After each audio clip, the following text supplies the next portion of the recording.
Willkommen bei ERA, der Gemeinschaft zur Förderung des modernen Realismus. Heute mit dem Pastellmaler David Alldridge. Wir sind eine Gruppe internationaler Künstler, die traditionelle Maltechniken anwendet, um realistische, gegenwartsnahe Gemälde zu kreieren. David Alldridge ist ein australischer Künstler, der in diesem Film von Graham Stevenson vorgestellt wird. David ist ein berühmter Vertreter der Pastellmalerei. In diesem Film demonstriert er wichtige Teile seines Könnens. Der Originaltext ist mit deutschen Untertiteln versehen. G'day viewers, my name's Graham Stevenson and I'd like to invite you to come on a journey of creativity and learning and adventure through the series Colour in Your Life. There's an artist in every family throughout the world, and lots of times there's an artist deep down inside all of us as well. So grab your kids, your brothers, your sisters, your aunties, uncles and mums and dads and come and see how some of the best artists do what they do.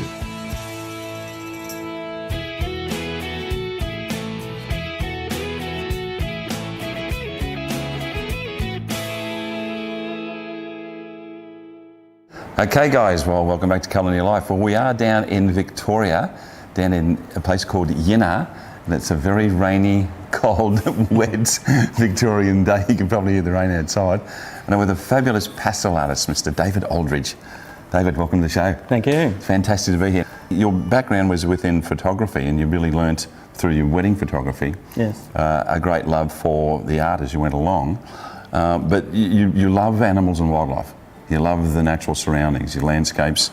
You've got a particular fascination about frogs as well. Frogs, yes. Yeah, tell me about the frogs. It started from when I was 3. Yeah. My mum discovered that I was saving frogs from my dad trying to use them as bait. Oh, is that right? So I rescued the frogs and I had a frog for 7 years as a pet. Yeah.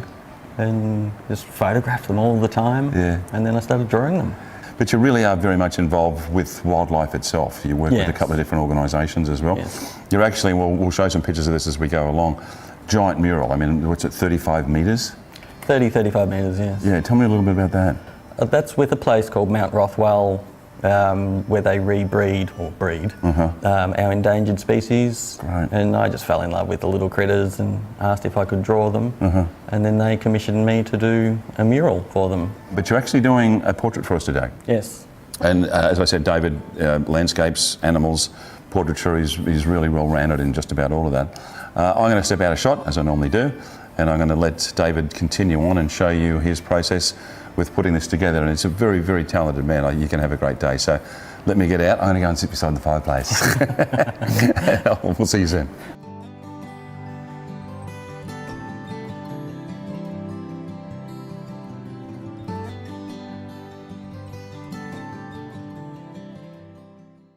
Okay, David, so reading your resume, you, particularly with your pastels, you tell me that you're a full blender. Yes. So can you explain that? I like to get photorealism with what I create, and for me the blending creates it to more realism. I use both hands when I'm creating a piece, and this hand here is what I blend with. So I actually put the pastel onto my fingers, and it kind of primes my fingers so they're not as wet, greasy or something, and now they're completely dry. I will start from top left here, use the width of the pastel, just kind of mad colour it in for a little while, roughly knowing where I'm going. And then with this hand, that's where I blend and smooth. Okay. See, to me now that's blended spot on. And I'll just pick up a white. I've got 2 different sizes here as well, because like the white one here allows huge coverage. Same thing. I'm not too bothered what this looks like at first. Yeah. And now with this fantastic paper here, having, like you can see this harsh line there, using like the circle motion of the hand, it's blending both of those 2 colours together where I can't now see a line. That's great. And the gentleman that you're actually drawing today, do you know this man? Yes, he's an old client of mine. Well, when I say old, he's not old. I used to maintain their gardens, and they've got a fantastic property with cattle, horses and everything, and I saw this photo and I just had to draw it. Okay. One of his daughters, I've actually drawn her portrait as well. She's mad keen into horses, and her hair, I love drawing hair, and her hair, that when I was drawing that one, was a huge challenge, which is one of the things I like to do with my work, is the challenge. Yeah, and you've got another one that you did called Stacey. Now, we spoke about this before we started filming. It was a great story. Yes. About a young lass that was very shy, withdrawn. You basically helped her get through her depression. Yes, the piece is actually called Letting Go. Yep. It was something where she needed to let go of something of her past, and it blended the colour into the black and white, so the colour is coming back into her life. That's great. Seeing how positive and happy she is now, it gives you goosebumps. That's great. Well, that's what the gift of art is meant to do, whether you do it yourself or you give it to other people. Yes. Now, I think the fact that it's absolutely pouring rain outside, your frogs. Yes. You've got this amazing fascination with frogs, but you've got one called Self, and you're actually in the picture, aren't you? Yes, you can see me in the pupil of the frog when I took the photo. You've got another one called Growling Grass Frog. These are Yes. great pictures, they really are. They're fabulous frog pictures. But I've noticed with a lot of your work as well, it's sort of very Yes. long horizontal work. Is there a reason that you do that? My first exhibition was in a little town in South Gippsland called Meenion. Yeah. And the curator down there told me to go big. Yeah. So I started this panoramic series of the animals, and like doing frogs panoramic was just brilliant. Yeah. The fun part is the actual photographing of it as well. Yeah. Getting these little creatures to stand still while I have a photo shoot. Yeah, but you started out with pencils when you were a kid. Yes, that's right. Yeah. I was given a set of the Derwent pencils because I could get phenomenal detail and the brightness of colour from them. It took a long time to do. I couldn't do a piece this large with the pencil because it just took too long. Yeah. And I would actually, to get the background like I'm doing now, I would grind the lead with a sharpener and then smudge it with my finger, but it just took so long and the pencils just wore out so fast. And then I discovered these little beauty things, the pastels. I use these, like the Rembrandt pastels. I also use these Faber-Castell Pit Pastel pencils, and they're brilliant for like phenomenal detail. So why do you use Rembrandt pastels? I've used other brands before, but I find these aren't as oily, and that I can get my blending much better with these drier ones. Now this has been the colour section. I've decided I'm going to do John just black and white, no colour in him at all. Even his flanny shirt that he's got on down here, all black and white. Okay. And I've got to make sure that my grey tones are all the same kind of greys, not cool grey. I'm using all warm greys here. So I'll just start with the top of his hat, get a rough outline. And some of these you might not even see because they're so light. But I tend just to get a basic outline of where I'm heading. And this is also where all my work slows down. Yeah, you've done another one actually of your boy James, which I think you won a competition with, called the Red Pencil, and it's a black and white, but then there's that shock of red in there. It looks fantastic. Yeah, that one's become a bit of a talking point. Yeah. Where people go, oh, I love the one that you've done with the red pencil. He's now on my business card, my avatar basically. Yeah, and then your daughter. My daughter, yes, I've done 3 of Sam. Yeah. In different stages. One where she was 3 years old, 9 years old, and then 13 years old. That's great. And that was all in one exhibition down in Camberwell. Yeah. I mean, you can't get a better subject than your own children. I can see dust falling down here from them, and if I'm using an intense colour here, sometimes it can actually stain what I'm doing. So I've got to get rid of this dust. You can tap it, you can blow on it, but I don't do that anymore because I accidentally spat on it one day. So I use this little foofer just to get it off. Was that a puffer or a foofer? It was a foofer. Right, okay. and it sends all the dust over throughout my entire studio. But don't worry about that. Just put on the skin tone with these. I've got a rough outline of where I'm heading, and I tend to work in kind of patches of colour or tones. I'm not looking at, I'm drawing the side of an ear. To me at the moment it's just a shape. And once again I'm seeing a lot of dust down there, so in comes Mr. Fuffer. And he's gone. And do you do that regularly with the fuffer? Regularly with the fuffer. Yeah. Sometimes too, you put your hand on the piece of paper, and if you've got sweaty hands or something and then you try and go over it with a pastel, it will not take. So I've got this fantastic thing here where I can just rest my hand on it. Sometimes you tend to hold your breath when you're doing this as well. I said before too that I love doing people's hair. It's the same with eyes. Well, Dave, with your past with wedding photography and also your business where you were doing retouch with Photoshop, you also did some fantastic work with your children in photographing them and turning them into fairies and putting them into these wonderful fantasy scenes. Tell me a bit more about that. Yeah, I've always had the passion for macro photography. And I thought of photographing my kids and then on the computer just shrinking them down into like little fairies and goblins, and I was able to get them to fly by suspending them from a tree or lying on a table or something like that. And it was a load of fun for me and the kids themselves. They're creating something where every kid wants to go, the fairies in the bottom of the garden kind of thing.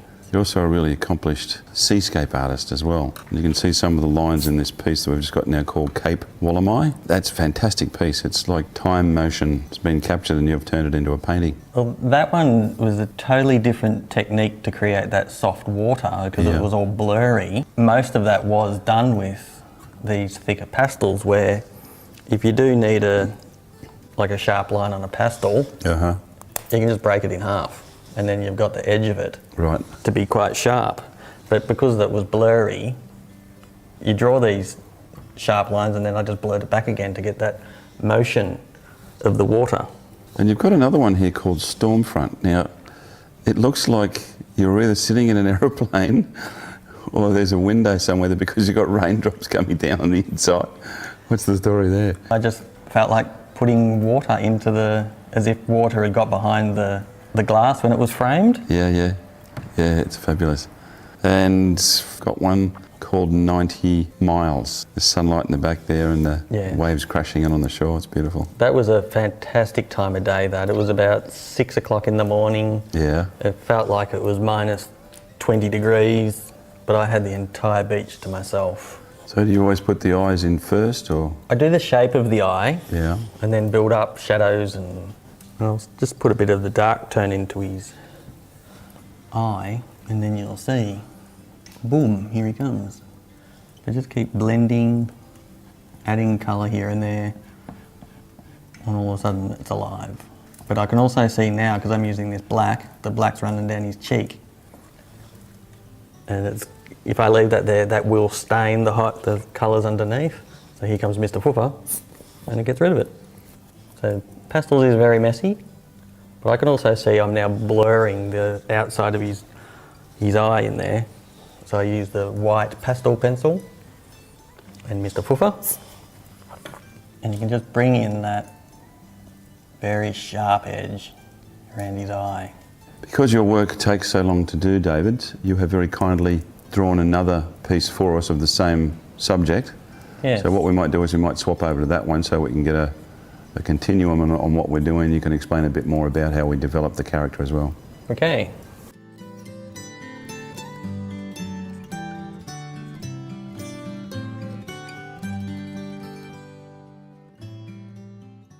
All right, well, we've got the second piece up, David, and you've made some good progress on that. So let's continue on and develop that man's face. Righto. I'm going to work around the mouth area, and he's got a nice little white bit just under the centre of his mouth. And as you can see again, I'm going from here to here to here. I'm not going in one place, but I'm continuing around the whole area of his mouth. I need to get a line, a darker line, underneath his chin. So for when I go the lighter hairs, they will go over the dark area rather than having to go the other way around. I'm basically working just with 3 tones here. 4. A white, a black, and 2 lighter greys. And once again, all warm tones, no cold. The highlights, I'll use the white charcoal, which that gives you a very good, not sure if you can see that, but it gives you you can do 1 hair per time with it. That's when you can really get the fluff of the beard, the texture coming through. It gives it depth. Like all the little furry animals that I've done, as soon as you start doing this, you feel like you can just stick your hands in their fur, it looks so fluffy. It's not just the furry animals that you've done, it's the feathered ones as well. Yes. You've got this really cool picture of a galah, Oh, yeah. and it's called Rainy Days, and you can see the rain, very Victorian day. Yeah. And you've another one, the dance in flight of the Crimson Rosellas. Yes. That looks great too. That was only 2 birds in that. Yeah. They were having a bit of an argument while they were flying. And you photographed them? We just photographed in each stage, and yeah. It looked like they were having a dance rather than a battle. Then you've got another one there called, which I really like because of the perspective in the focus, and it's the blue-tongued lizard. You can see all the detail in the tongue. Yes. And then it just sort of starts to fade away either side. That looks great. Yeah. Photographing that guy, that was fun. Yeah. You learn when they're going to go at you and where to focus. Yep. And if you focus on their eye, that when they open their mouth, that allows it to be focused at the back of their throat. Now, I also wanted to talk about the enormous project that you've got with Mount Rothwell. Yes. And putting together a mural for them. Yeah, how did that actually come about? I went on a work conference up to a school camp at Blackwood, and one of the activities that we went on was kind of a trip out to this place called Mount Rothwell. I'd never heard of them before, but they breed Australia's endangered wildlife.